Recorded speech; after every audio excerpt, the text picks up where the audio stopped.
Hello guys, welcome back to my YouTube channel. This is me Barkha Sahani और मैं आ गई हूँ एक नई वीडियो के साथ।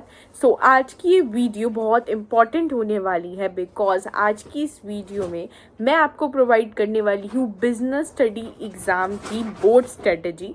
मतलब ऐसी कुछ टिप्स मैं आपको दूंगी जो आपको बिजनेस स्टडीज़ जब एज अ सब्जेक्ट आप पढ़ोगे तो आपको ध्यान रखनी है, और साथ साथ में आपको कौन सी बुक यूज़ करनी है, सैम्पल पेपर्स कब करनी है, कौन सी सैम्पल पेपर की बुक आपको यूज़ करनी है, और मैं आपको सब कुछ बताऊंगी कि एनसीईआरटी कैसे पढ़नी है और रेफरेंस बुक कौन सी लेनी है। तो सब कुछ इस वीडियो में मैं कवर करूंगी। तो इस वीडियो को पूरा अच्छे से सुनना, स्किप मत करना, क्योंकि इस वीडियो के अंदर आपको पूरा सोल्यूशन मिल जाएगा बीएसटी से रिलेटेड, जो भी आपकी प्रॉब्लम है बिजनेस स्टडीज से रिलेटेड। तो इस वीडियो को शुरू करते हैं।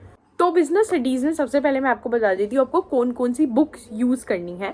तो आप बुक यूज़ करोगे सबसे पहले बिजनेस स्टडीज़ में एनसीईआरटी की। एनसीईआरटी की बुक बिजनेस स्टडीज़ में मस्ट है, मतलब बोर्ड से पहले आपको एनसीईआरटी जो है पढ़कर ही जानी है। आप बिना पढ़े बोर्ड्स में नहीं जाओगे। एक बार तो आप एनसीईआरटी से खुद से चैप्टर रीड करके जाना है। ये अपने दिमाग में बिठा लो कि जो चैप्टर मैं पढ़ रही हूँ उसको एक बार मुझे बोर्ड से पहले एनसीईआरटी में पढ़कर रीड कर खुद जाना है।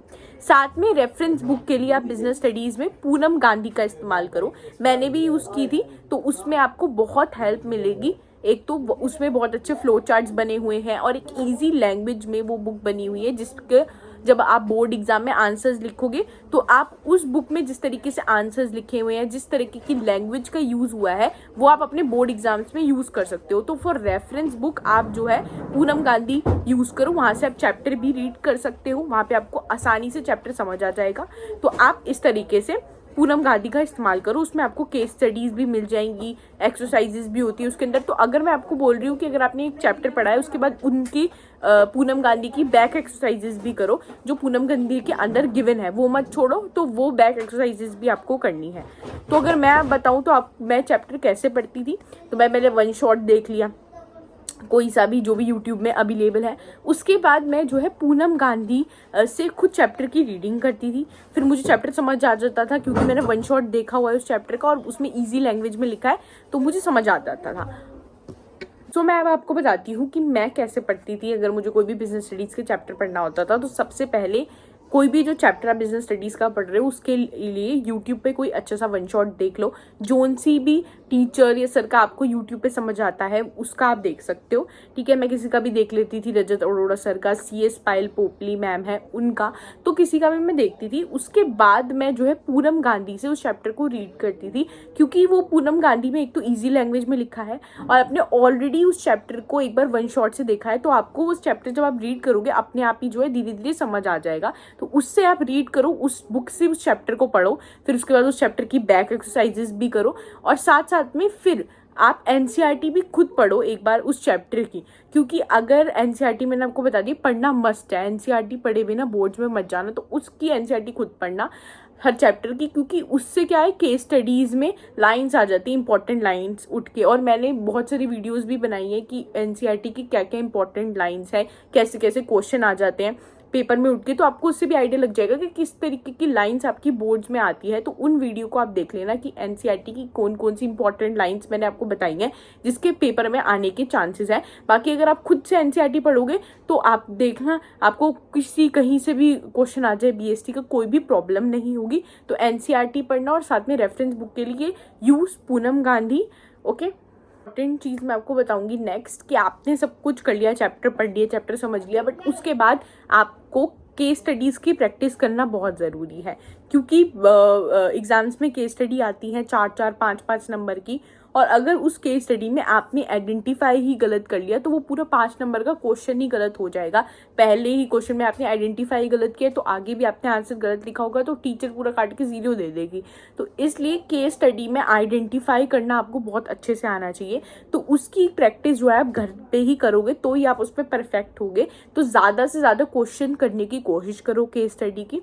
अगर आप मुझे कमेंट सेक्शन में भी बताना अगर आपको केस स्टडी के इम्पॉर्टेंट क्वेश्चंस चाहिए, या फिर यू वांट कि मैं आपको केस स्टडी प्रोवाइड करूं फॉर योर प्रैक्टिस, तो मुझे ज़रूर देना। मैं चैप्टर वाइज केस स्टडी की सीरीज़ भी आपको प्रोवाइड करूंगी, तो मुझे डेफिनेटली कमेंट में ये बात बताना। मैं आपको चैप्टर वाइज केस स्टडीज़ भी प्रोवाइड करूँगी, अगर आप चाहते हो तो मैं डेफिनेटली आपको प्रोवाइड भी कर दूँगी वो।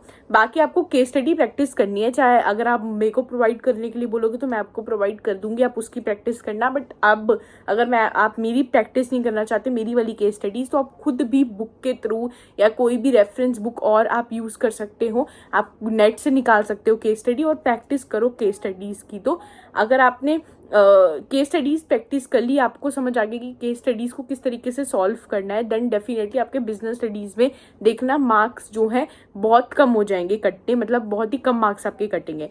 क्योंकि लोग जो है बिजनेस स्टडी में जो डायरेक्ट क्वेश्चन आता है बच्चे वो कर लेते हैं, पर वहाँ पे जब केस स्टडी में आइडेंटिफिकेशन आता है कि ये चीज़ आइडेंटिफाई करो, वो बच्चे वो चीज़ वहाँ पे गड़बड़ करते हैं। कि बिजनेस स्टडीज़ में मैंने ज़्यादा देखा है, डायरेक्टली क्वेश्चन तो हर बच्चा कर लेगा अगर वो चैप्टर पढ़ के गया है, पर जो केस स्टडी वाले क्वेश्चन है वो उन बच्चों से ही होंगे जो चैप्टर को समझ रहा है, जिसने केस स्टडी की प्रैक्टिस करी है।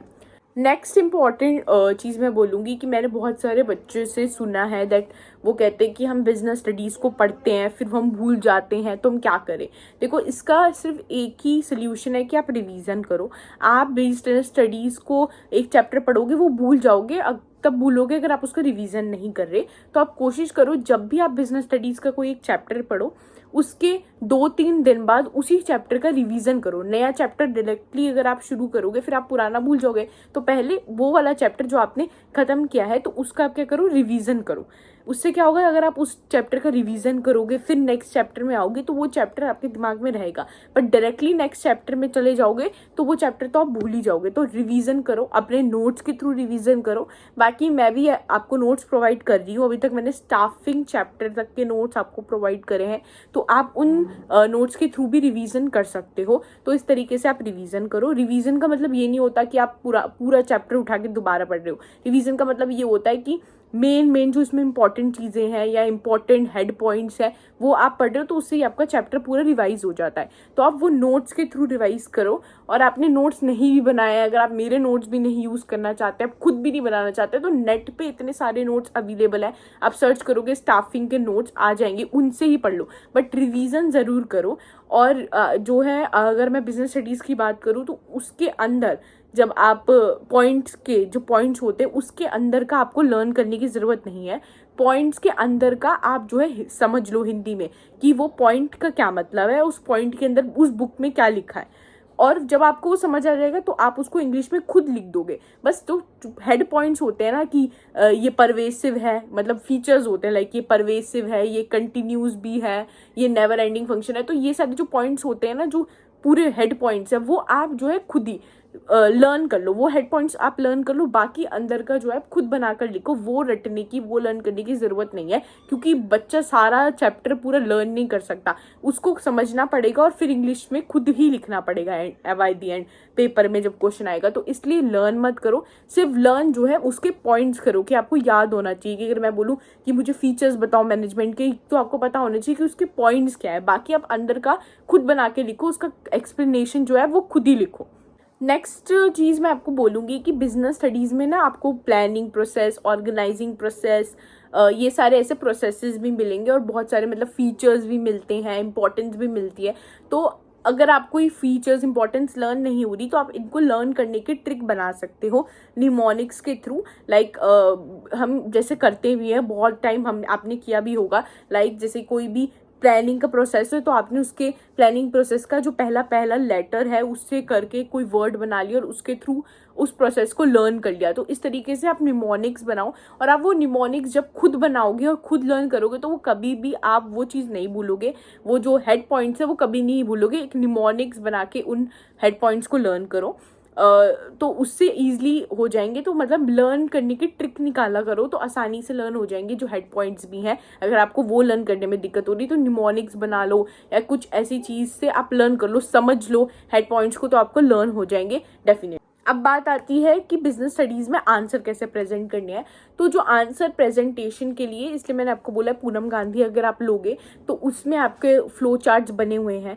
बहुत सारे अगर आप देखोगे तो वो फ्लो चार्ट या वो डायग्राम्स जो है आप बोर्ड एग्जाम्स में अपने आंसर्स में बनाकर आ सकते हो और आपको फुल मार्क्स मिलेंगे। उन्होंने अच्छे से प्रेजेंट कर रखे हैं और जो वहाँ पे चैप्टर में लैंग्वेज यूज़ हुई है वो लैंग्वेज आप बोर्ड्स में यूज़ करोगे तो आपको फुल मार्क्स मिलेंगे। बहुत अच्छी उस बुक में लैंग्वेज भी यूज़ हुई है।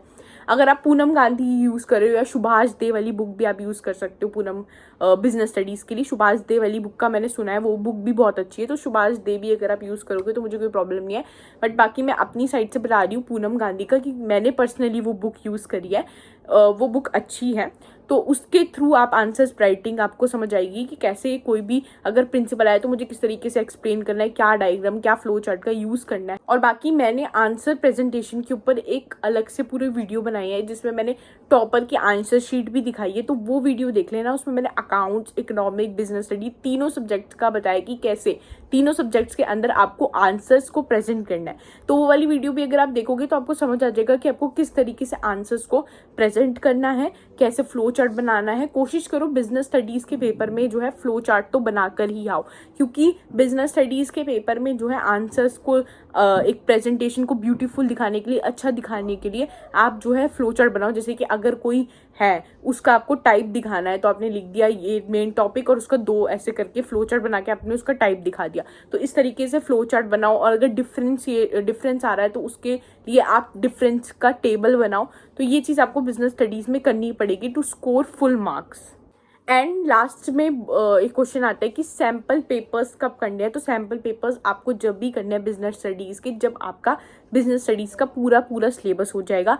उसके बाद कोशिश करो दिसंबर जनवरी तक सिलेबस कंप्लीट कर लो, ताकि आप आफ्टर दिसंबर जनवरी के बीच में जब भी आपका सिलेबस खत्म हो उसके बाद आप सैम्पल पेपर कर सको बिजनेस स्टडीज़ के, केस स्टडीज़ की प्रैक्टिस कर सको। सैम्पल पेपर कर लो तो वो ज़्यादा अच्छा रहेगा टाइमर लगा के। बाकी आप क्वेश्चन बैंक अगर आपने उस फाइल के लिए, उससे आप डायरेक्टली क्वेश्चन की प्रैक्टिस भी कर सकते हो, वो आपके ऊपर है। तो ओस फाइल्स की बुक मैं हमेशा बताती हूँ वो अच्छी बुक है। तो आज की वीडियो में बस इतना ही। मैंने आपको बिजनेस स्टडीज़ के बारे में पूरा बता दिया है कि आपको किस तरीके से पढ़ना है बिजनेस स्टडीज़ को। मेनली बिजनेस स्टडीज़ में यही है। तो अगर आपको ये वीडियो पसंद आई है तो प्लीज़ इस वीडियो को लाइक कर देना और मेरे चैनल को सब्सक्राइब कर देना। Thank you so much.